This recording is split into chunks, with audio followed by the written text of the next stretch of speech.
Hi friends, எல்லோரும் எப்படி இருக்கீங்க? நல்லா இருக்கீங்களா? இன்னைக்கு இல்லத்தரசிகளாகிய நாம் தெரிஞ்சுக்க வேண்டிய 10 கிச்சன் சீக்ரெட் பற்றி தான் இன்னைக்கு நம்ம பார்க்க போகிறோம். கண்டிப்பாக நீங்கள் இந்த சீக்ரெட் எல்லாம் ட்ரை பண்ணி பாருங்கள். டிப்ஸ் நம்பர் 1, மல்லி இலை நீண்ட நாள் ஃப்ரெஷ்ஷாக இருக்கணுமா? அதுக்கு மல்லி இலையை வாங்கிட்டு வந்ததுமே அதில் உள்ள அழுகின இலையெல்லாம் எடுத்துருங்க. அப்புறம் வாஷ் பண்ணாமல் ஒரு டிஷ்யூ பேப்பர் இல்லைன்னா ஒரு நியூஸ் பேப்பரில் சுற்றி வைங்க. நீங்கள் யூஸ் பண்ணும்போது மட்டும் அதை நல்லா கழுவி எடுங்க. அடுத்து ஒரு ஏர்டைட் பாக்ஸில் போட்டு ஃப்ரிட்ஜில் ஸ்டோர் பண்ணி வைங்க. இப்படி வச்சிங்கன்னா மல்லியில் 1லேருந்து 2 வாரங்கள் வரைக்கும் ஃப்ரெஷ்ஷாகவே இருக்கும்.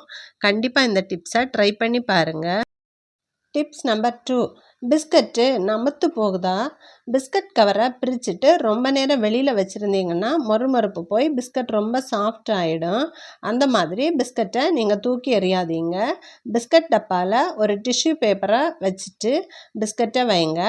மொறுமொறுப்பு மாறாமல் இருக்கும். கண்டிப்பாக இந்த டிப்ஸை நீங்கள் ட்ரை பண்ணி பாருங்கள். டிப்ஸ் நம்பர் 3, அரிசி கழுவின தண்ணியை வேஸ்ட் பண்ணாதீங்க. அரிசி கழுவின தண்ணியில் பல சத்துக்கள் இருக்குது. இந்த தண்ணியை நாம் செடிகளுக்கு ஊற்றலாம். செடிகள் வேகமாக வளரும். செடிகளுக்கு இது உரமாகவும் பயன்படுது. வாரத்தில் 2லேருந்து 3 முறை மட்டும் இந்த மாதிரி பண்ணுங்க. செடி நல்ல செழித்து வளரும். கண்டிப்பாக இந்த டிப்ஸை ட்ரை பண்ணி பாருங்கள். டிப்ஸ் நம்பர் 4, வாழைப்பழம் ரொம்ப நாள் கெடாமல் இருக்கணுமா? வாழைப்பழத்தோட காம்பு பகுதியில் பிளாஸ்டிக் கவரால் சுற்றி விடுங்க. இதனால் வாழைப்பழம் பழுக்கிற வேகம் குறையும். வாழைப்பழம் சீக்கிரமாக கருத்து போகாது. ரொம்ப நாள் ஃப்ரெஷ்ஷாக இருக்கும். வாழைப்பழத்தை ஃப்ரிட்ஜில் வைக்காதீங்க. ரூம் டெம்பரேச்சரில் வச்சாலே போதும். வாழைப்பழம் ஃப்ரெஷ்ஷாகவே இருக்கும். கண்டிப்பாக இந்த டிப்ஸை ட்ரை பண்ணி பாருங்கள். டிப்ஸ் நம்பர் 5, குக்கரோட உள்பகுதியில் இருக்கிற கருப்பு கரை போகணுமா? குக்கரில் கொஞ்சமாக தண்ணி ஊற்றுங்க. அதில் கொஞ்சம் வினிகர் சேர்த்து 5 நிமிடம் நல்லா கொதிக்க விடுங்க. அதுக்கப்புறம் நல்லா ஆறுனதுக்கப்புறமா கழுவி பாருங்கள். நீங்களே ஆச்சரியப்படுவீங்க.